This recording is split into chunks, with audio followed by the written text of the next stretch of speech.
We all learn very interesting things from our parents. From my mother, I learned that travel should be very spontaneous. It should be unplanned. From my father, I learned that you can actually sniff out a Bengali. Now, you'd be thinking, well, how are these two things coming together? But they do come together in my story. Of all places, in Rome. Now, the one travel trip, now everybody has travel tips they'd like to give you. The one travel tip I'd like to give you is that if you can speak basic Bengali anywhere in Italy, you can save close to 20 euros a day. Now, this sounds absolutely random, but I'll tell you why. There's a very high number of illegal immigrants, Bangladeshi immigrants in Italy. I don't know how they got there. It's a very convoluted route, but there's a very high number, right? It was about 50,000 was the number when I was there about 12 years ago, which is when this story is from. So it predates internet and Google Maps and searching for everything. Now, we'd been shooting in Rome for about 10 days, and I'd pretty much seen everything. And there was this one place we used to keep going every day because it really had the best lasagna in the world. By the world, I mean the world, the universe, and all the planets, and Thor could come down, and even he'd say it's the best lasagna ever.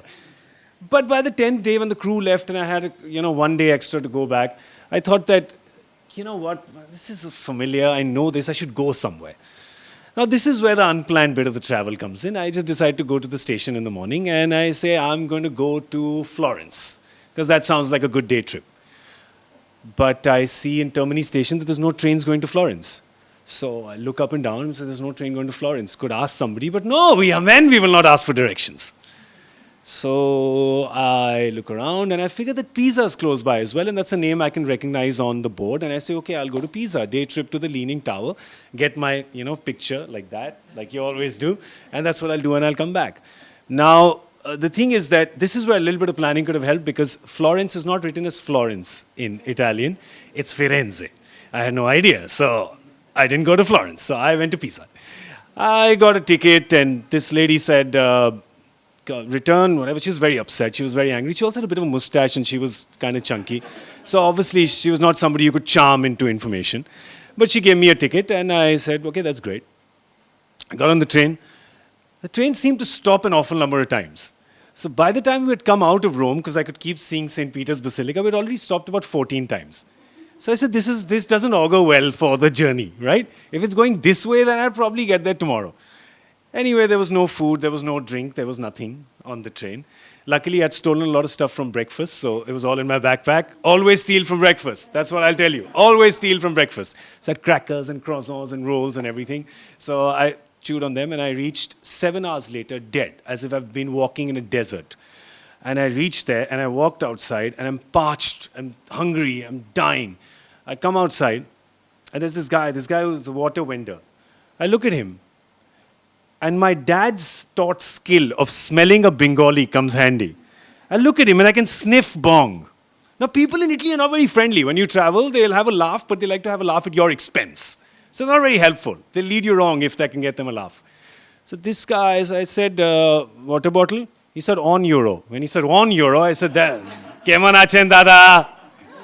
Khub bhalo. Now, Pisa, he's probably never seen anyone who speaks Bengali, right? Oh, khub bhalo, dada, khub. We had great, he gave me 20 cents off the water as well. I took something else. We're chatting for 5 minutes. I'm catching my breath. He says, oh, so where are you staying in Pisa? I said, no, I'm not staying. I've just come to click a few pictures of the Leaning Tower, and I go back to Rome because I have a flight in the morning. He looks at me suspiciously. Says, what time is your train back? Unplanned traveler. I figured a train just goes when you reach the station. No. He says, last train to Rome is in 15 minutes. After that, no train till tomorrow morning, 10 o'clock. That's not good. So I walk back to the ticket counter.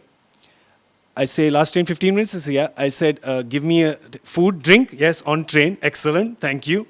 Give me the ticket. I take the ticket. I got back into the platform. I start walking to the train. By this time, it's been 15 minutes already. I'm walking to the train, and just as I'm walking to the train, cursing my luck, saying, I've come to Pisa, but I've only seen the station and one Bengali water vendor. I've not even been to the Leaning Tower. I'm walking, and the doors of the train go, pap, and shut. Right? Now I've got a little coffee in my hand, those little teeny espressos. For some strange reason, I throw it and I start running. I don't know why I throw the coffee, and I don't know why I'm running. But I start running alongside the train. The train is still stopped. Fortunately, in those 10 seconds of panic, God, for the first time that day, decides to be kind to me and gets an old woman's bag stuck in the door up ahead. And the doors open again. I managed to jump into whatever coach I can find. 3 hours later, I'm back in Rome, which is now 9 o'clock at night, very upset that I've been to Pisa and not seen the Leaning Tower. And I'm walking by that same restaurant, which had upset me so much that I decided to leave the city for a day. And I go inside that restaurant and I order that lasagna. And I figure that familiarity sometimes is not a bad thing when you're traveling. So the only moral I'd give you is that plan a little bit, but not too much, and always steal from breakfast. Thank you.